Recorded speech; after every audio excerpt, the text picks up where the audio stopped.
정말 많이 덥습니다. 사람 체온보다도 온도가 더 상승하고 그래서 이 더위를 잘 피하지 않으면은 또 육체적 어려움을 겪는 이런 일들이 지금 우리들 안에 일어나고 있는 그런 일입니다. 오늘도 참 많이 더운데 예보 상황에는 내일은 오늘보다 좀 덥고 또 모레는 내일보다 조금 더 덥답니다. 금요일까지 계속 온도가 상승한다는 이런 얘기입니다. 오늘도 많이 힘드셨죠. 하지만 또 이 귀한 자리, 은혜의 자리에 나온 여러분들에게 주님의 은혜의 말씀이 들려지기를 주님의 이름으로 축복합니다. 우리 믿음의 사람들은 기도하며 살아야 되지요. 왜냐하면 전능하신 하나님께서 우리에게 기도를 명령해 주셨지요. 또 예수님도 역시 우리에게 기도할 것을 명하셨어요. 그러니까 신앙인들로서 기도하지 않는 일은 매우 불행한 일에 속합니다. 오늘 말씀에서 또 그 기도의 의미에 대해서 아니면 방법에 대해서 아니면 결과에 대해서 짤막짤막하게 말씀을 드리겠습니다마는 그런 차원에서 말씀을 들으면서 이해하게 되는 것은 기도 안 하는 일은 역시 영적으로 불행한 일 수밖에 없다, 이렇게 생각하게 되는 것입니다. 많은 사람들이 기도해야 함에도 불구하고 기도에 대해서 회의를 갖는, 기도해봐도 별로 나아지는 것도 없고 달라지는 것도 없고 그냥 괜히 하는 것 같다, 이런 사람들도 적지 않아요. 기도에 대해서 좀 회의를 느끼는 이런 상태라는 것이죠. 그런가 하면 기도에 대한 바른 이해를 갖지 못하는 오해, 이해가 부족하다는 것이, 그래가지고 그릇된 기도에 대한 이해가 그것이 바른 것인 양 잘못된 기도 원리를 가지고 그렇게 기도하면서 사는 사람들도 없지 않아 있습니다.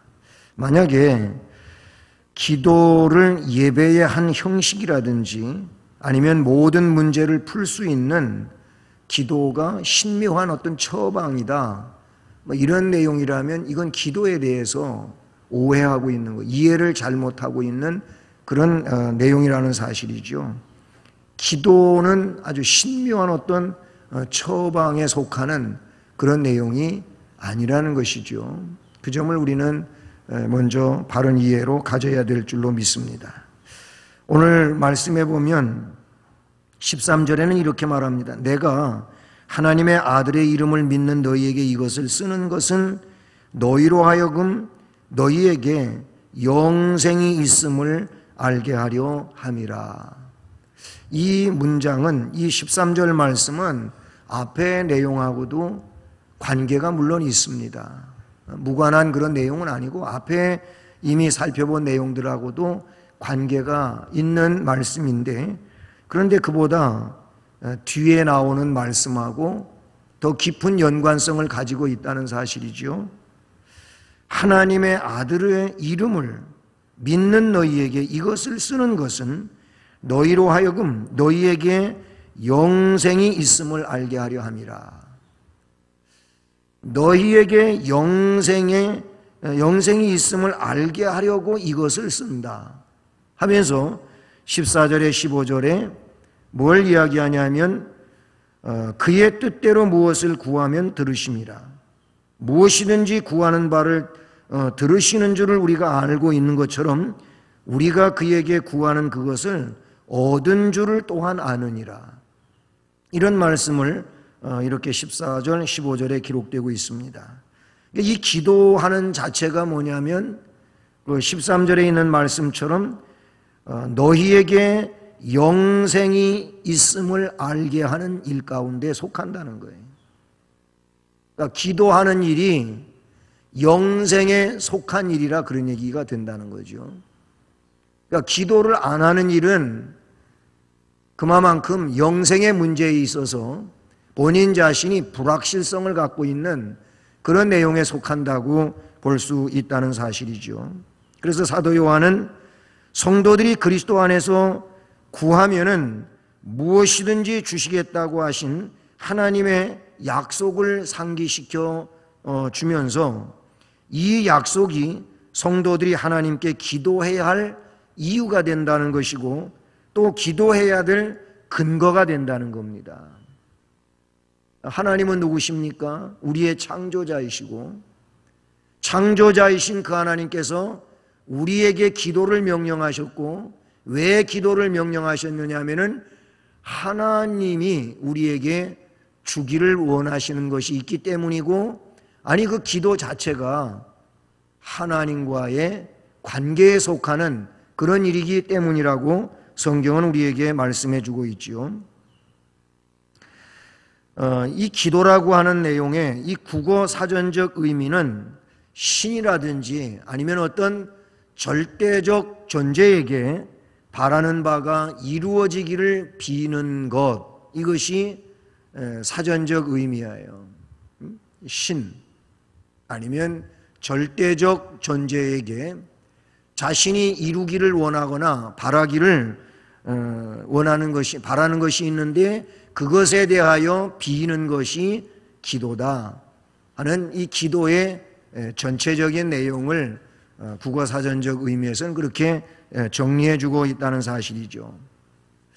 우리 이 기독교 안에서의 기도는 그런 의미에서 보면은 전능하신 하나님께, 전능하신 하나님, 아니면 나의 창조자이신 나를 통치하시는 그 하나님께 하나님의 거룩한 영광과 나를 통하여 하나님이 이루시기를 원하는 그 일을 위해서 아뢰는 것이, 비는 것이 기도다, 이렇게 볼 수 있는 것이죠.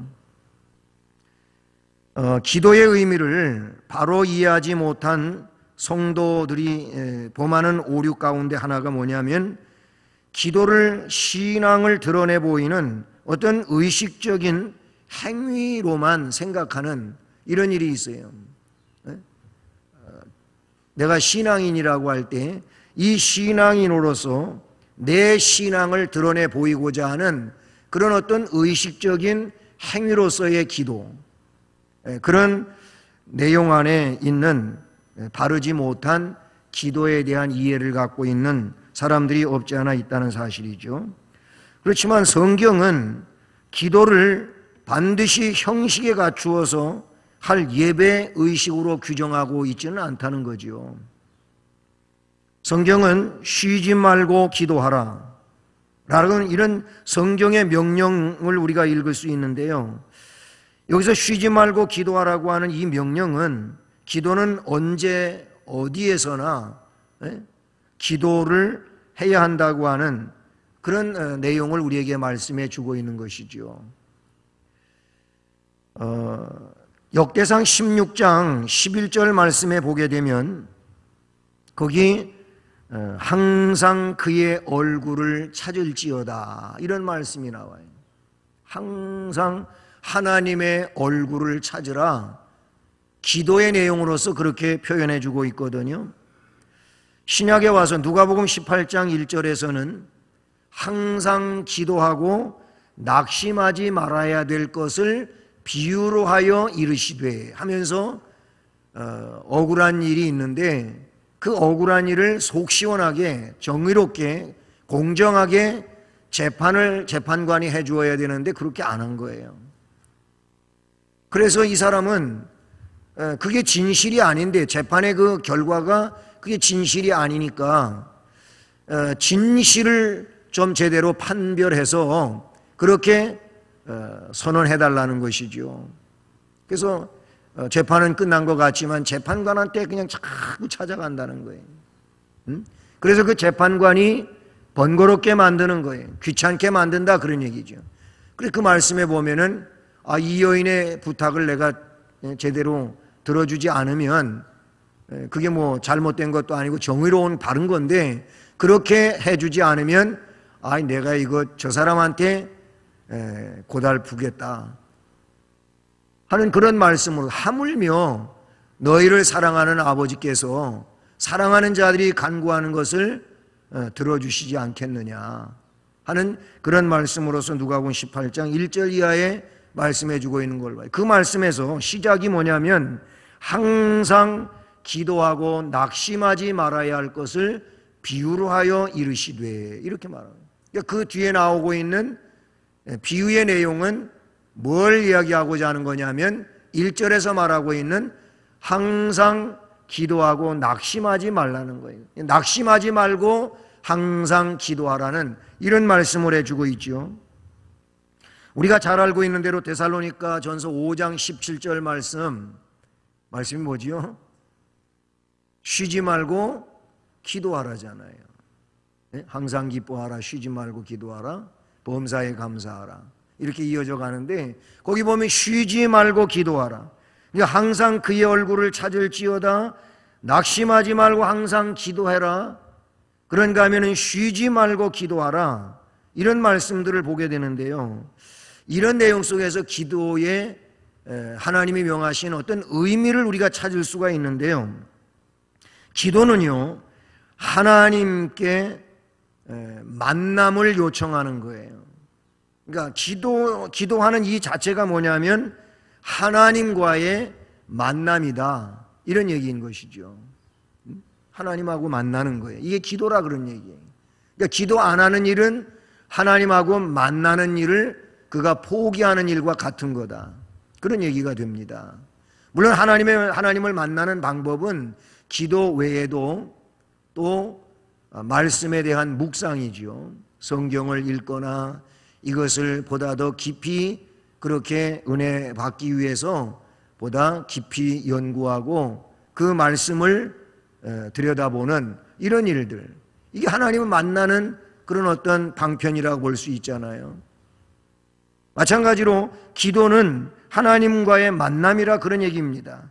그래서 앞에 그 역대상 16장 11절에서 말씀하고 있는 것처럼 항상 그의 얼굴을 찾으라, 이것은 하나님과의 만남에 관계된 그런 내용이란 말이죠. 그리고 시편 105편 4절 말씀에 보게 되면은 어떤 말씀으로 나타나고 있습니까?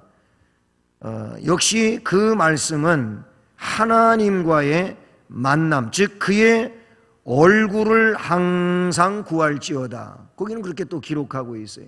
항상 그의 얼굴을 찾을지어다, 시편 105편에서는 그의 얼굴을 항상 구할지어다, 하나님을 만나는 일과 관계되었다, 그런 얘기예요. 그러니까 기도하는 일은 하나님과의 만남이라는 겁니다. 여러분, 부족하고 연약하고 허물지고 또 하나님 보시기에는 부적절한 우리들, 근데 하나님이 그런 우리에게 만나자고 하시는데 뭘 통해서 만나냐면은 기도를 통하여 만나자는, 네가 기도하면 나와의 만남이 성사된다는 그 말씀을 해주고 계시는 것이지요. 어떻게 이 부족하고 연약하고 죄로 얼룩져 있는 인간이 하나님을 만나냐 이거예요. 만날 길이 없는 거예요. 하나님과의 만남은 기도를 통하여 만나는 것이고, 하나님이 기록해 주신 거룩한 말씀을 통하여 하나님을 만나는 거예요. 이게 이 놀라운 일이란 말이에요. 그러니까 기도의 이 의미라고 하는 것은 결국 뭐예요? 기도하는 일이 곧 하나님과의 만남이라 그런 얘기예요. 그런가 하면은 기도는 곧 어떤 것이느냐? 하나님 앞에 자기를 완전히 보여드리는 게 기도예요. 물론 하나님이 우리가 기도 말고도 하나님은 우리를 언제나 보고 계시는 거예요. 하나님은 우리의 모든 전 상황을 보고 아시는 그런 하나님이신 줄로 믿습니다. 그럼에도 불구하고 왜 기도를 해야 되냐 하면은 기도를 통하여 하나님 앞에 내 자신이 나를 어떻게 해요?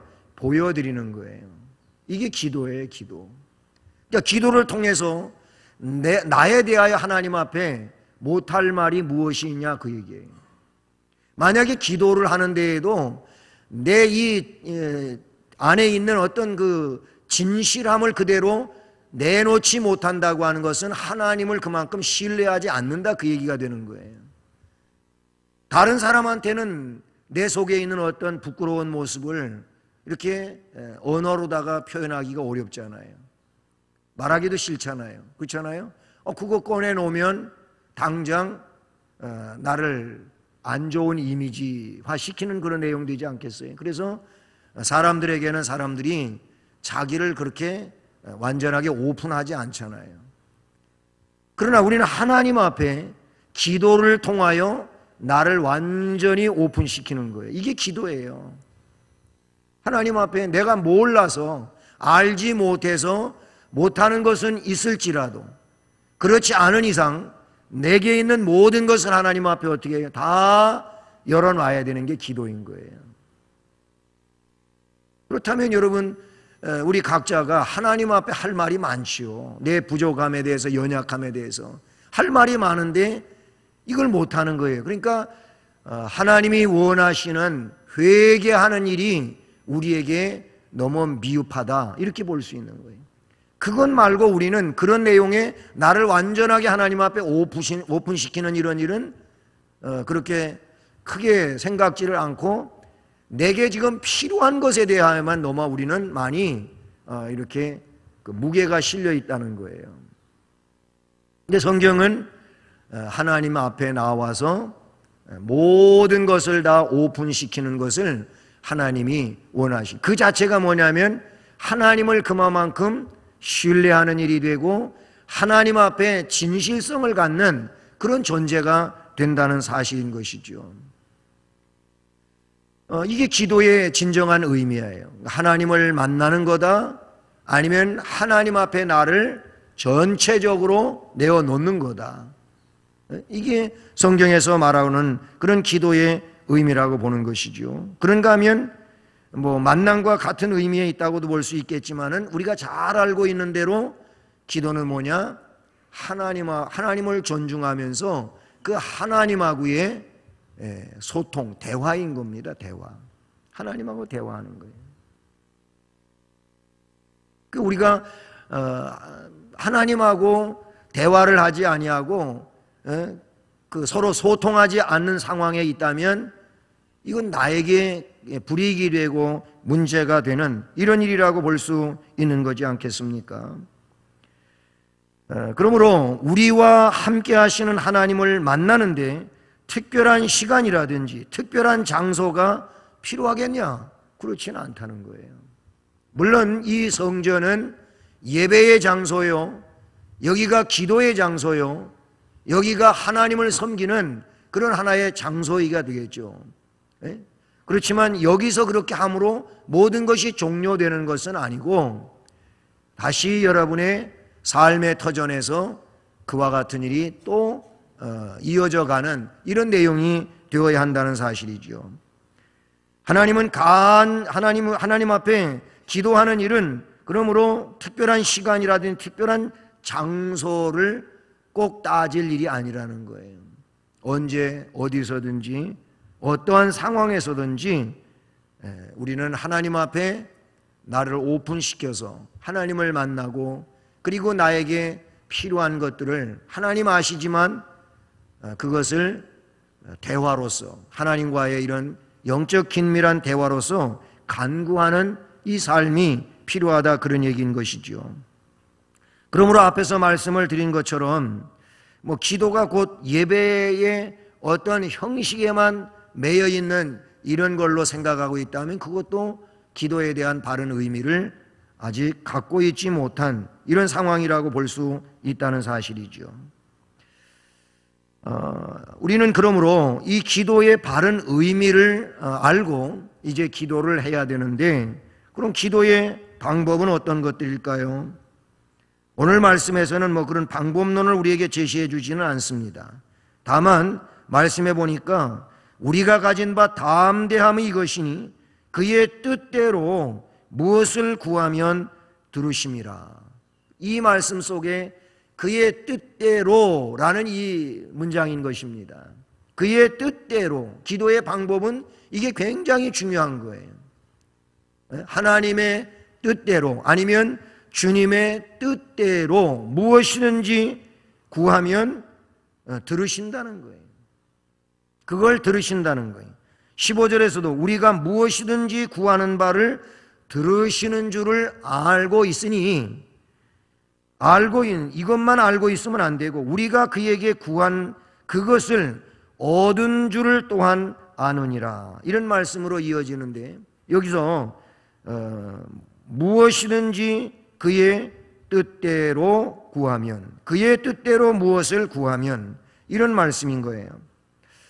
이것이 이 말씀에서는 나타내 준 방법인데, 우선 우리는 기도의 방법에 있어서 모든 것을 아뢰어야 한다라는 겁니다. 모든 것을 아뢰어야 된다라는 거예요.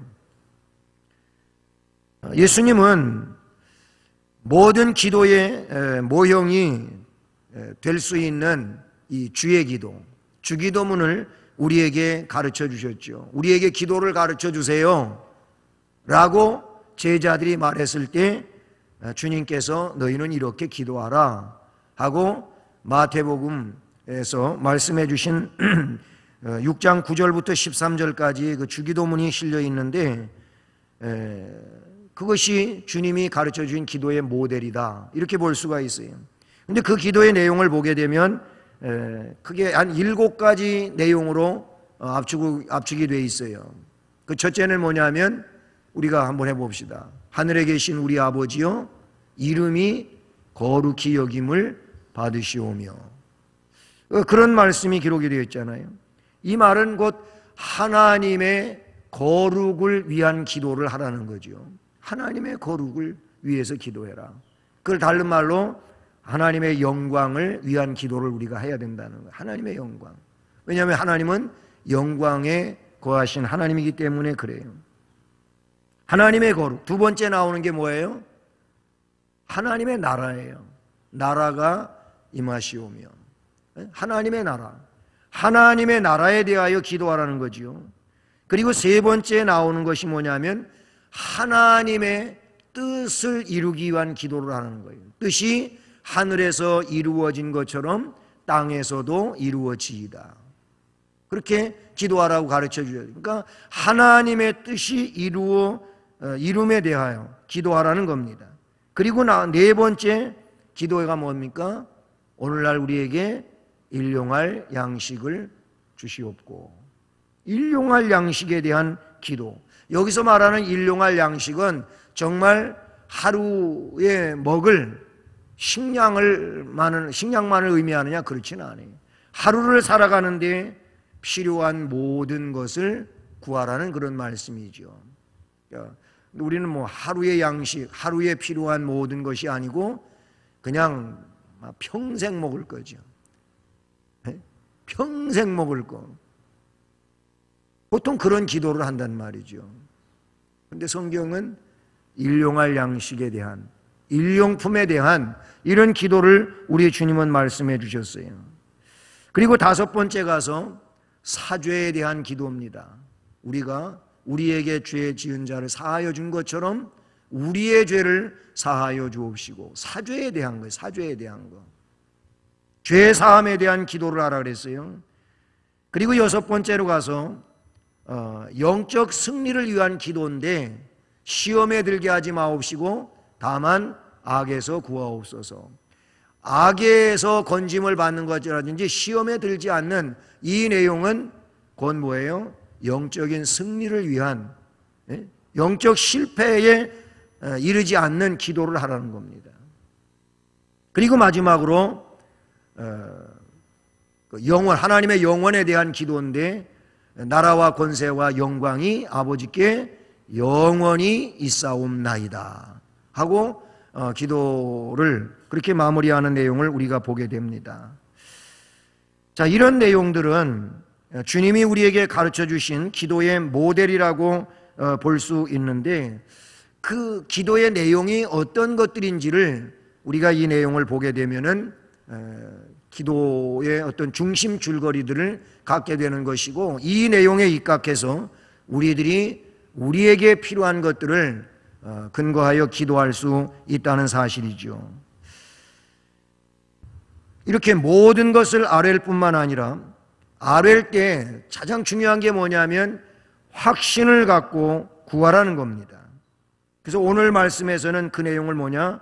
그를 향하여 우리가 가진 바 담대함이 이것이니 그의 뜻대로 무엇을 구하면 들으심이라 라는 말씀하고 또 얻은 줄을 또한 확신하노라는 말씀이에요. 이 내용들은 곧 뭘 말합니까? 확신이 있어야 된다는, 기도할 때 믿음을 갖고 기도하라는 내용이죠. 그래서 성경은 의심하는 일이 없어야 된다는 거예요. 기도를 드릴 때 의심은 금물이라고 그렇게 말씀해 주고 있다는 사실이죠. 하나님께 기도할 때는 먼저 하나님께서 지금까지 이 기도를 듣고 계시며 이에 대한 적절한 응답을 주실 것이라고 하는 이 믿음, 이 확신을 가져야 된다라는 것이죠. 하나님은 기도를 통해 하나님의 자녀들이 안고 있는 생각이라든지 그 고충을 들으시고 하나님의 뜻을 기도하는 그들에게 계시하신다는 사실입니다. 이미 앞에 말씀을 드린 것처럼 그러므로 하나님 앞에 나의 이 어려움이라든지 아픔이라든지 잘못이라든지 이런 것들을 어떻게 하라고요? 다 드러내라. 하나님 앞에 나를 온전히 보여드려라. 그렇게 말하고 그걸 바탕에서 하나님은 나에게 처방을 내리신다, 그런 얘기예요. 나에게 꼭 필요한 거, 내가 영적으로 승리하며 하나님 앞에 영광을 돌릴 수 있도록 그 문제에 있어서 하나님의 분명히 알고 계시고 허락하시는 뜻이 계실 거 아니겠습니까? 그래서 하나님 앞에 나를 오픈시키는 일은 그만큼 중요하다, 그런 얘기예요. 확신을 갖고 구하라는 거예요. 그런가 하면 부르짖어서 간절히 간구하라고 성경은 말씀하십니다. 우리가 잘 알고 있는 마태복음 7장 7절로부터 10절까지의 그 내용은 어떻게 보면 간절한 간구를 말하거든요. 구하라, 찾으라, 두드리라, 그 말이잖아요. 이 구하고 찾고 두드린다고 하는 말은 뭐 어떤 사람은 구하는 기도가 있고 찾는 기도가 있고 두드리는 기도가 있다, 이렇게도 설명하는 분들도 없지 않아 있는데, 이 구하라, 찾으라, 두드리라는 내용은 그것을 집합을 시켜보면은 뭘 말하냐면 간절성을 말하는 거예요. 간절한 기도를 말한다는 것이죠. 그래서 구하는 이마다 받을 것이고 찾는 이는 찾아낼 것이고 두드리는 이에게 열린다.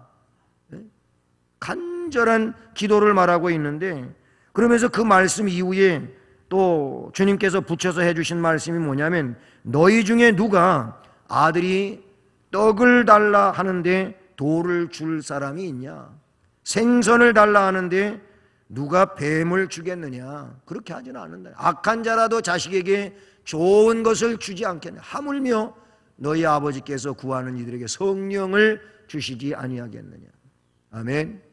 그렇게 말씀하고 있는, 부르짖어 간절히 간구하라는 것입니다. 예레미야 33장 3절 말씀에도 너는 내게 부르짖으라, 내가 내게 응답하겠고 내가 알지 못하는 크고 은밀한 일을 내게 보이리라. 내게 부르짖으라는 거예요. 마가복음 10장 46절로 52절에 보면 거기 디메오의 아들 거지 소경 바디메오라고 기록이 되어져 있어요. 디메오의 아들 거지이면서 소경인 이 바디메오, 이 사람이 나사렛 예수님이 자기가 있는 그곳을 지나가신다고 하는 소리를 듣게 되지요.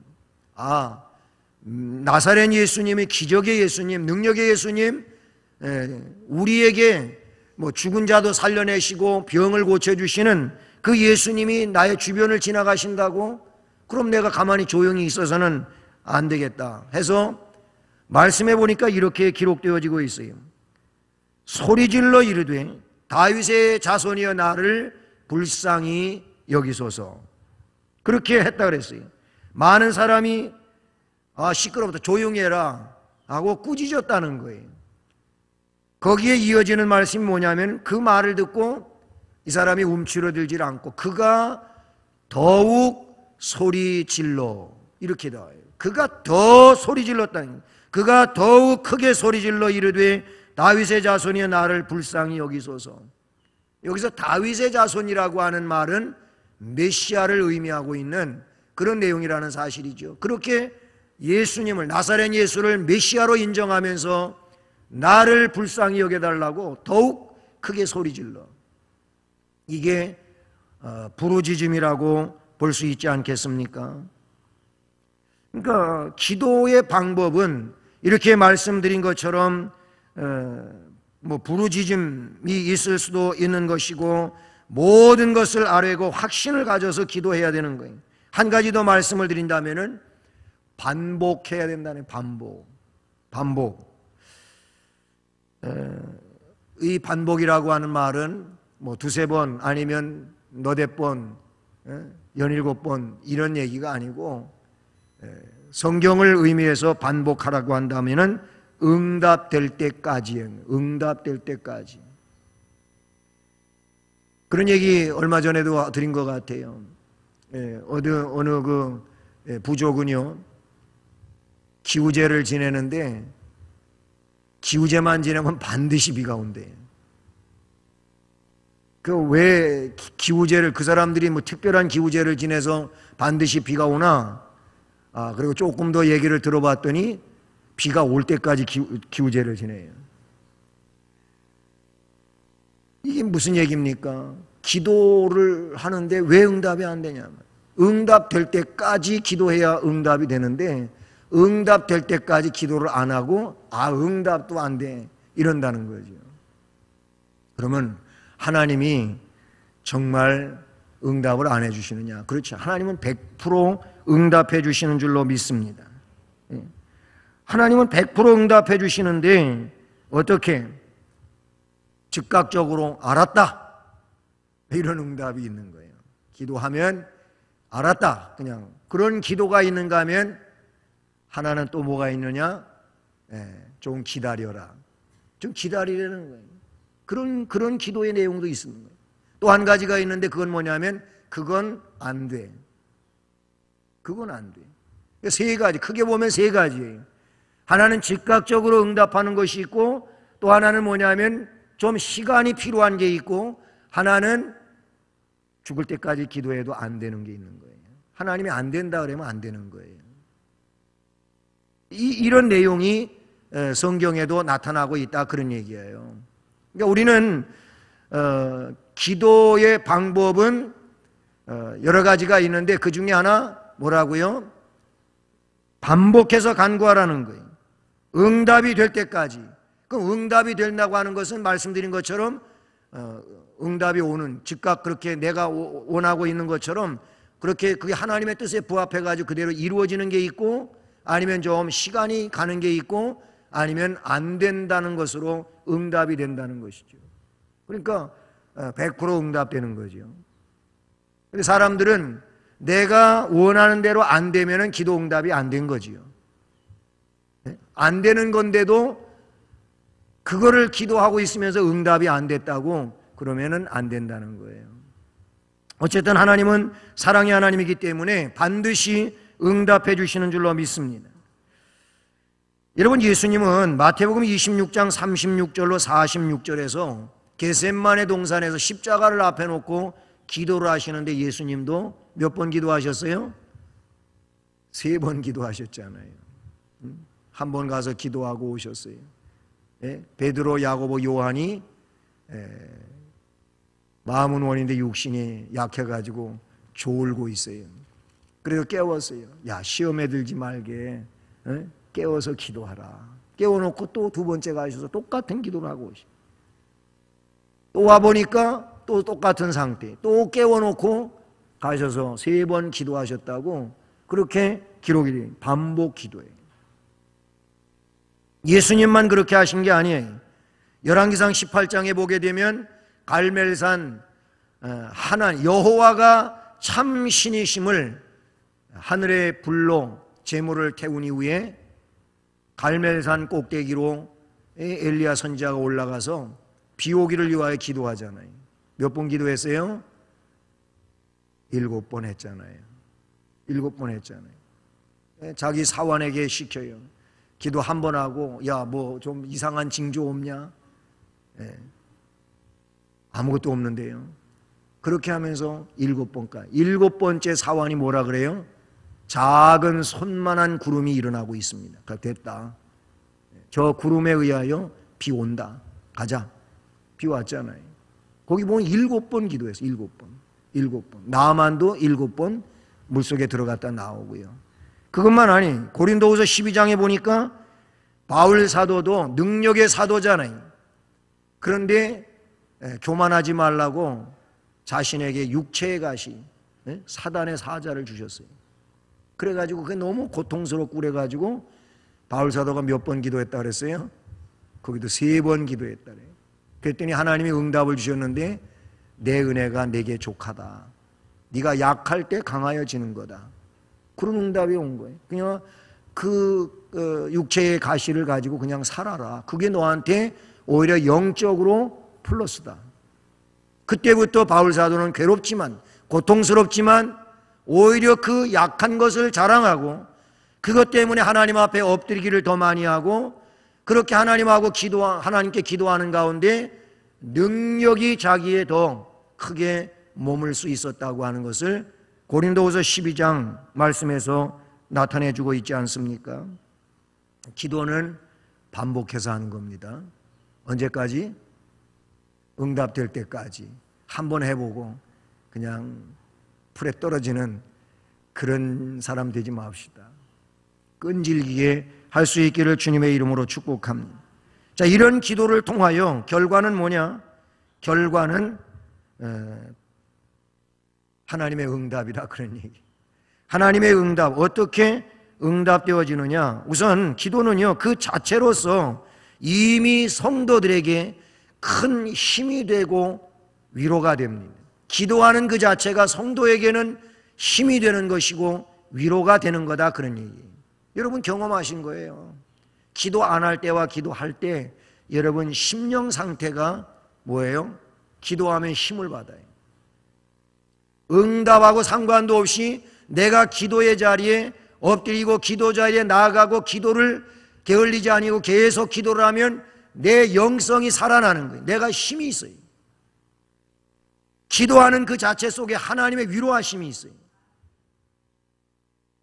거기다가 하나님께서 실제적인 삶의 변화를 가져오게 되는데 그게 기도의 응답의 결과로서 오는 이런 일들이라고 볼 수 있다는 사실이죠.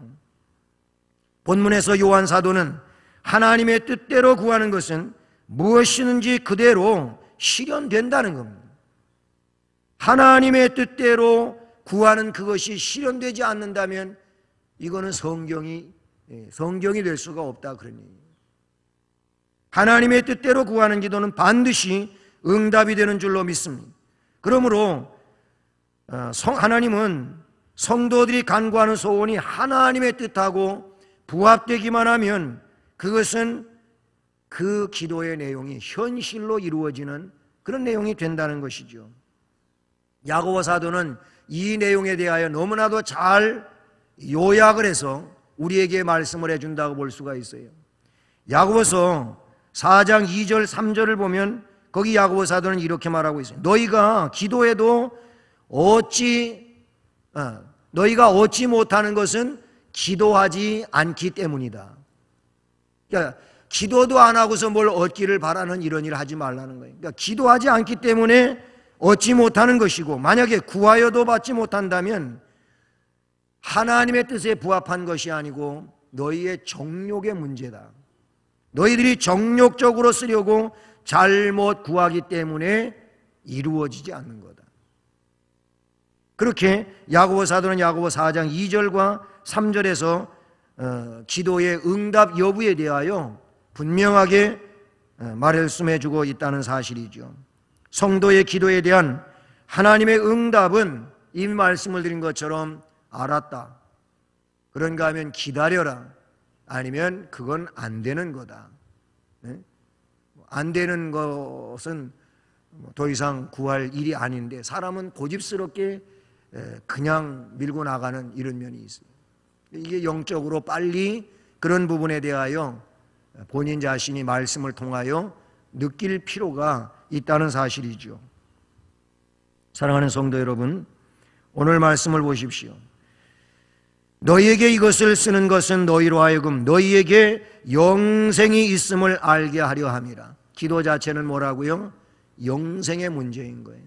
기도 그 자체가 영생의 문제인 거예요. 기도하는 일은 영생에 속한 이런 일을 감당하는 일이라고 하는 것을 우리가 기억하면서 또 믿음을 가지고 하나님의 뜻대로 무엇을 구했다면은 하나님이 이미 들으신 것을 믿으시기를 바라고, 하나님이 들으신 것을 믿는다면 그에 따라서 하나님의 뜻 안에서, 선한 뜻 안에서 그걸 얻는 줄도 확신하실 수 있기를 주님의 이름으로 축복합니다.